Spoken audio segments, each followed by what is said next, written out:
नमस्कार। आज बात करते हैं एक ऐसे देश की जिसने पता है क्या किया। उसने चुपचाप दुनिया की सबसे बड़ी फैक्ट्री बनने की रेस जीत ली है।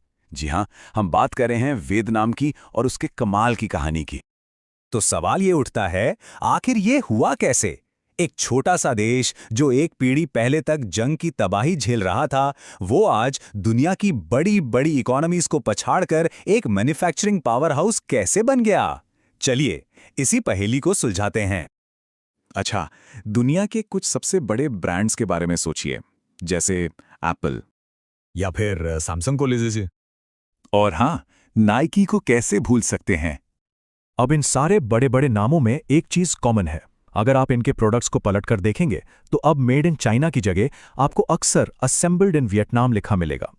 ये बदलाव, ये इतना बड़ा शिफ्ट हुआ कैसे और क्यों, आइए समझते हैं। इस पूरी कहानी की शुरुआत होती है साल 1986 से। ये वो साल था, वो टर्निंग पॉइंट, जब वियतनाम ने जंग की राख से उठकर दुनिया के लिए अपने दरवाजे खोलने का फैसला किया। जरा इस टाइमलाइन पर नजर डालिए। ये सिर्फ कुछ तारीखें नहीं हैं, ये एक देश के काया पलट की कहानी है। देखिए, 1970s में जंग से तबाह एक देश, फिर 1986 में दोई मोई रिफॉर्म्स के साथ एक नई उम्मीद, और आज एक ग्लोबल मैन्युफैक्चरिंग हब। सच कहूं तो ये किसी चमत्कार से कम नहीं लगता। दोई मोई सिर्फ कोई पॉलिसी नहीं थी, ये एक पूरी सोच थी, एक फिलॉसफी थी। विदेशी इन्वेस्टमेंट के दरवाजे खोलना, प्राइवेट बिजनेस को बढ़ावा देना और पूरा फोकस एक्सपोर्ट पर रखना। उन्होंने सब कुछ एक साथ साधने की कोशिश नहीं की। उनका लक्ष्य बिल्कुल साफ था, दुनिया के लिए एक फैक्ट्री बनना। तो सवाल है, उन्होंने ये किया कैसे? यहीं पर उनका जबरदस्त मैन्युफैक्चरिंग ब्लूप्रिंट काम आया। और ये कोई रातों रात मिली कामयाबी नहीं थी, बल्कि एक एक कदम बहुत सोच समझकर बढ़ाया गया था। ये जो आप देख रहे हैं, ये उनकी कमाल की स्ट्रैटेजी है। उन्होंने सीढ़ी दर सीढ़ी चढ़ाई की। पहले टेक्सटाइल यानी कपड़ा उद्योग में महारत हासिल की, फिर फुटवेयर यानी जूते चप्पल, फिर धीरे धीरे इलेक्ट्रॉनिक्स में आए और आखिर में कॉम्प्लेक्स सप्लाई चेन को भी साध लिया। तभी तो आज सैमसंग और एप्पल जैसी कंपनियां उन पर इतना भरोसा करती हैं। लेकिन देखिए, सिर्फ एक अच्छी स्ट्रैटेजी से काम नहीं चलता। उन्होंने ऐसा माहौल बनाया जहां कंपनियों के लिए फैक्ट्री लगाना बच्चों का खेल हो गया। एक्सपोर्टर्स के लिए टैक्स कम, जमीन की मंजूरी फटाफट, बने बनाए plug in play industrial park, बेहतरीन बंदरगाह और दुनिया भर के देशों के साथ ढेर सारे फ्री ट्रेड एग्रीमेंट्स।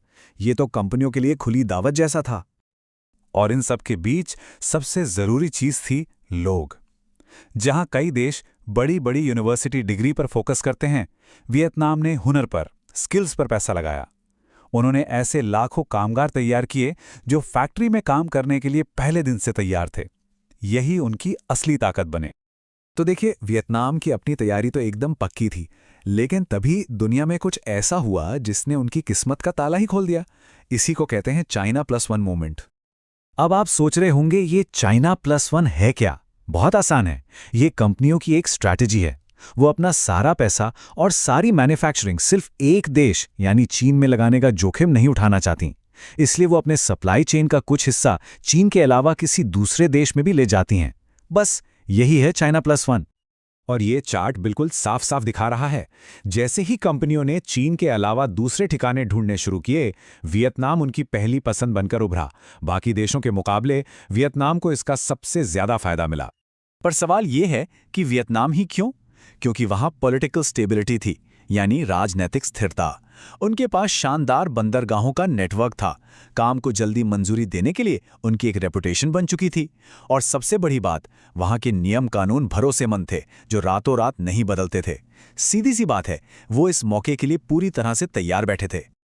तो इस पूरी कहानी से हम क्या सीखते हैं?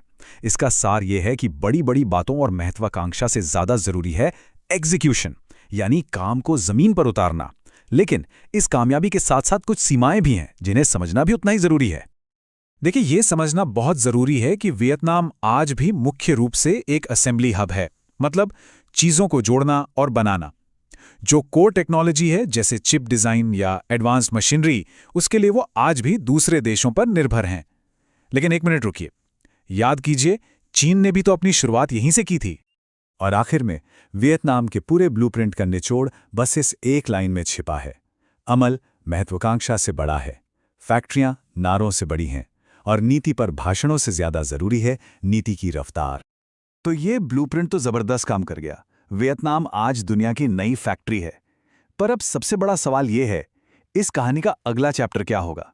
क्या वियतनाम हमेशा सिर्फ एक फैक्ट्री ही बना